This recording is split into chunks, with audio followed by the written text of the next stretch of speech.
Eu sou um homem calmo, é que eu sou enfático, principalmente quando eu ouço besteira. O ministro da Justiça, Flávio Dino, responde ao senador Flávio Bolsonaro. E, pessoal, a situação ficou bem tensa durante esse debate. Eu peço que vocês assistam comigo até o final e não se esqueçam de se inscrever, deixar o seu like e comentar aqui à vontade acerca desse assunto. Vale lembrar que o Brasil está um verdadeiro confronto político, esquerda e direita, Lula-Bolsonaro. A situação está bem tensa nos últimos dias. Que Deus abençoe sua vida, que Deus abençoe o Brasil, em nome de Jesus. Confere esse vídeo comigo agora. A DPF, senador, o senhor sabe, ela foi na época da pandemia. E, portanto, foi na época da pandemia, acho que 2020 o julgamento, se não falha a memória. Foi dando ingresso no final de 2019. Mas o julgamento foi em 2020, Sim. A confirmação da liminar do ministro Fachin. Sim, seria... Em relação a essa situação do Rio de Janeiro, o senhor sabe, eu imagino que o senhor deve ter mais de 40 anos, e o senhor deve acompanhar essa situação há várias décadas.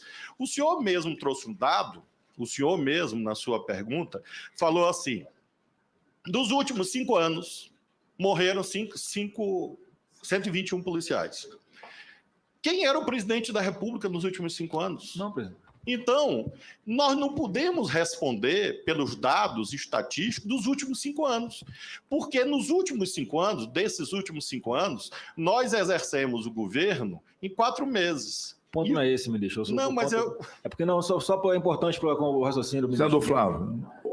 A ação foi feita pela usilidade policial e não aconteceu. Senador Flávio, o ministro está com a palavra. Só isso. O ministro mas é para ajudá-lo no raciocínio. Ele está levando para o lado que não é a verdade. É porque, na verdade, é uma audiência pública. Os senhores perguntam, eu respondo. Debate eu faço com o maior prazer. Se o senhor me convidar para um debate na sua rede social, eu vou. Vambora, no seu Facebook, no seu Instagram, eu só tenho que atender 55 convocações de convite do Congresso Nacional, mas que é um recorde na história do parlamento. Mas eu vou com o maior prazer na sua rede social e debato lá, como também do senador Magno Malta, todos os temas livremente. Mas eu preciso de tempo para responder, presidente, só isso que eu peço. Então, em relação à Polícia do Rio de Janeiro, eu estou solidário, converso sempre com o governador atual, reúno muito com os secretários de segurança, que são vários no Rio de Janeiro, oferecemos ajuda. Estou indo agora, amanhã, a Niterói, fazer uma ação junto com a Prefeitura, relativa à parceria da Polícia Rodoviária Federal com a Prefeitura de Niterói, para poder ajudar a combater o crime organizado. Começamos uma ação da PRF na cidade de Belford Roxo, também a pedido do senhor prefeito. Então, nós temos muitas ações lá em parceria com o governo estadual, com prefeituras, e é um problema, como o senhor sabe, crônico, tanto que o senhor citou o dado dos últimos 5 anos. Em relação à DPF, em relação à DPF, senador, é claro que é preciso esperar o Supremo julgar. Eu estou, obviamente, que a matéria está judicializada, a liminar deferida, há um relator. É claro que há, inclusive, muitas audiências de conciliação. Não sei se o senhor sabe disso, acredito que saiba, que essa DPF tem sido objeto de várias audiências de conciliação entre o Supremo, o governo do Rio, o governo federal tem participado, e me parece ser o melhor caminho. A segunda pergunta que o senhor faz é sobre CACs. Na verdade, é porque até o senador Flávio Bolsonaro falou sobre narcomilícia, e é um tema que ele conhece muito de perto, esse casamento de milícia com narcotráfico. Ora, é claro que em relação aos CACs também ocorreu isso.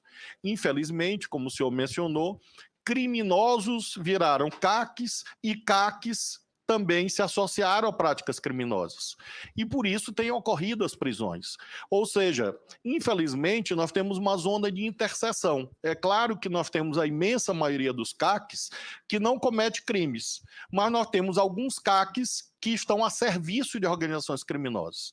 E essa é a razão principal pela qual nós temos realizado essas operações. Volto a lembrar que são 6.168 armas de uso restrito, fuzis, que não foram recadastrados, ou seja, sumiram. Onde essas armas estão? Nós vamos descobrir, nós vamos aprender.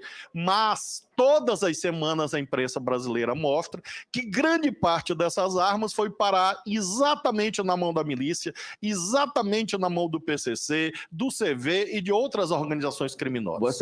Eu lembro que o senhor cantava música gospel, eu lembro que o senhor era desse setor de rádio. Uma rádio é regulada? Sim. Uma TV é regulada? Sim.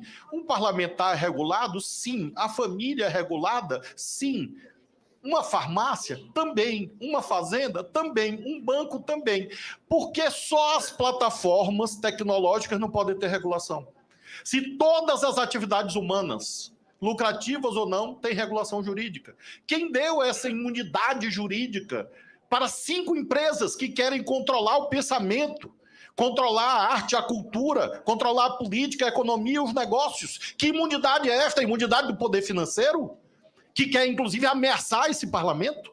Chantagear esse Congresso? Chantagear os poderes políticos?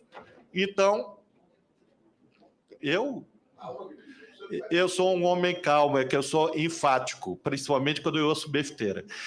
Em relação, portanto, a essas plataformas tecnológicas, é claro que é necessário uma regulação. É óbvio, porque todas as atividades humanas o são. E quando o senhor pergunta, não, mas o Congresso exerce o monopólio regulatório. Não, não exerce. Está na Constituição. São 3 poderes. 3 poderes da República: Executivo, Legislativo e Judiciário. Os 3 exercem função normativa. Os 3. Está na Constituição. Artigo 2º, artigo 84, artigo 87.